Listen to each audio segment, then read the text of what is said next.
എല്ലാവർക്കും സ്വാഗതം. സുഭാഷിതം ഡിജിറ്റൽ ചാനലിലേക്ക് ഒരിക്കൽ കൂടി എല്ലാവരെയും ക്ഷണിക്കുന്നു. ഈ ചാനൽ കാണുക, സബ്സ്ക്രൈബ് ചെയ്യുക, പരമാവധി കമൻറ്റ് ചെയ്യുക, ലൈക്ക് ചെയ്യുക, ഷെയർ ചെയ്യുക, ഞങ്ങൾക്ക് ആവശ്യമായ സംഭാവന അയച്ചു തരിക, പരസ്യങ്ങളൊക്കെ നൽകുക. സോഷ്യൽ മീഡിയ വലിയൊരു പ്ലാറ്റ്ഫോമാണ്, വളരെ വലിയ പ്ലാറ്റ്ഫോമാണ്. ഒരുപക്ഷെ കേരളത്തിൽ ഇപ്പോൾ ഡോക്ടർ ഹാരിസിൻ്റെ വിഷയം വന്നത്, മെഡിക്കൽ കോളേജിലെ വിഷയം ഇത്രയും കത്തിമറിയുന്നതിന് അദ്ദേഹത്തിൻ്റെ ഒരു ഫേസ്ബുക്ക് പോസ്റ്റാണ് കാരണം.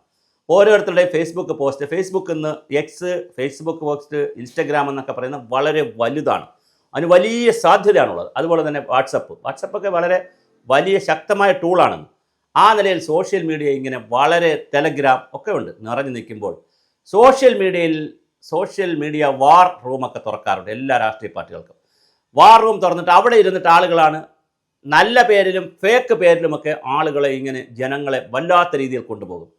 അതിലേറ്റവും കൂടുതൽ വിജയിക്കുന്നത് യുക്തിവാദികളാണ്. ഏറ്റവും കൂടുതൽ ഫേക്ക് ഐഡിയിൽ വന്ന് ഇതിനകത്ത് ശക്തമായി അവർ ഹിന്ദുക്കൾ മുസ്ലിമിൻ്റെ പേരിൽ വരും, മുസ്ലിങ്ങൾ ഹിന്ദുക്കളുടെ പേരിൽ വരും, ദൈവത്തെ അനുകൂലിച്ച് അവർ തന്നെ മെസ്സേജ് ഇടും, ദൈവത്തെ എതിർത്തുകൊണ്ട് മെസ്സേജ് ഇടും. അങ്ങനെ നല്ല ചർച്ചകൾ കൊണ്ടുവരുന്നതിൽ യുക്തിവാദികളെയും അതുപോലെ പ്രൊഫസർ രവീന്ദ്രൻ ടീമിനെയൊക്കെ കണ്ടുപഠിക്കണം, മൈത്രേയൻ ടീമിനെയൊക്കെ കണ്ടുപഠിക്കണം. അവർ തന്നെ പോസിറ്റീവും പറയും നെഗറ്റീവും പറയും, ഒരേ ടീം തന്നെയാണ് ഇരുന്ന് ചെയ്യുന്നത്. അതുപോലെ എല്ലാ രാഷ്ട്രീയ പാർട്ടികൾക്കുമുണ്ട്. CPM അങ്ങനെ കൊണ്ടുവന്ന ഒരു ഫേക്ക് ഐഡിയ ആയിരുന്നു, അല്ലെങ്കിൽ ഒരു കാണാമറയത്തുള്ള ഐഡിയ ആയിരുന്നു പോരാളി ഷാജി.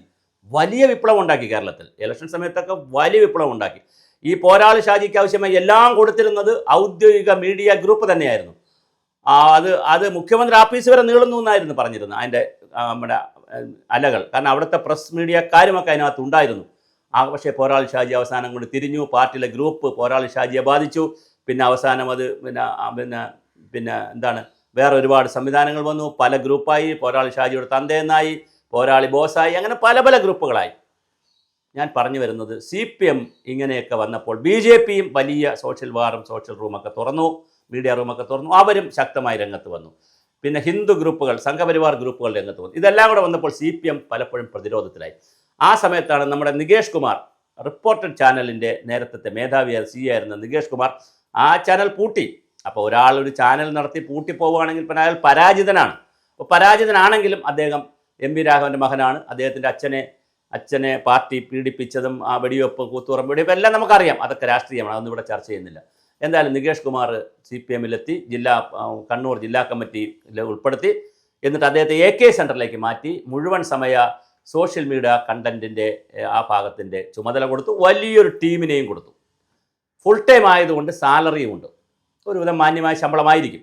പിന്നെ അവരുടെ ടീമിനും കുറേ പേരുള്ളതുകൊണ്ട് എല്ലാവരും ഫുൾ ടൈംകാരാണല്ലോ, അതുകൊണ്ട് അവർക്ക് ശമ്പളവും കാണും. അപ്പോൾ ലക്ഷക്കണക്കിന് രൂപ മാസം മുടക്കി CPM വലിയ സൈബർ സഹാക്കളെയും സൈബർ യൂണിറ്റും ഒക്കെ ഉണ്ടാക്കിയിട്ടും സോഷ്യൽ മീഡിയയിൽ മാത്രമല്ല, സോഷ്യൽ മീഡിയയിൽ വരുന്ന കാര്യങ്ങൾ പൊതു ചാനലുകളിൽ വരുന്നത് കൊണ്ടും പത്രങ്ങളിൽ വരുന്നത് കൊണ്ടും അമ്പേ പരാജയമാണെന്നുള്ള ഒരു വലിയ വാർത്ത വരുന്നുണ്ട്, അത് ചർച്ച വരുന്നു. നികേഷ് കുമാറിൻ്റെ നേതൃത്വത്തിലുള്ള ടീം അമ്പേ പരാജയമാണ്. ചാനലിലിരുന്ന് കാര്യങ്ങൾ പറയുമ്പോൾ അല്ല എതിരാളികളുടെ കാര്യങ്ങളെ പ്രതിരോധിക്കേണ്ടത്. അത് വളരെ കൃത്യമായി അൻവറിൻ്റെ തെരഞ്ഞെടുപ്പിന് സ്വരാജിനെ ഇറക്കിയപ്പോൾ, സ്വരാജ് പാർട്ടിയുടെ സംസ്ഥാന സെക്രട്ടറി നമ്പർ സ്വരാജിനെ ഇറക്കിയപ്പോൾ വലിയ പ്രതീക്ഷയായിരുന്നു. പക്ഷേ സോഷ്യൽ മീഡിയയിൽ സ്വരാജിനെതിരെ വരുന്ന ഒരു കാര്യത്തെയും പ്രതിരോധിക്കാൻ കഴിഞ്ഞില്ല.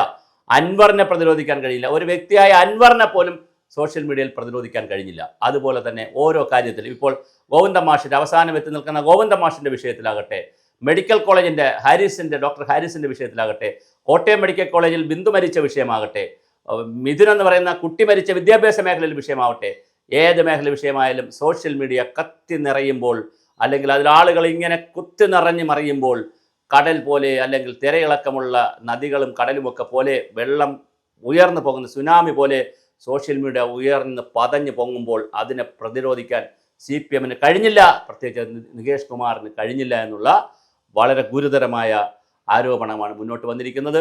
എന്തായാലും കൊള്ളാം, വളരെ കൃത്യമാണ് നമ്മുടെ കാര്യങ്ങൾ. സോഷ്യൽ മീഡിയ പുതിയൊരു പ്ലാറ്റ്ഫോമായി വരുന്നു. അതുകൊണ്ട് തന്നെ അത് സോഷ്യൽ മീഡിയ വാർ എന്ന് പറയുന്ന വാർ റൂമുകളും രാഷ്ട്രീയ പാർട്ടികൾക്ക് വരുന്നു. നമുക്ക് നോക്കാം എന്താണ് സംഭവിക്കുകയെന്ന്. എന്തായാലും തൽക്കാലം CPM പ്രതിരോധത്തിലാണ്.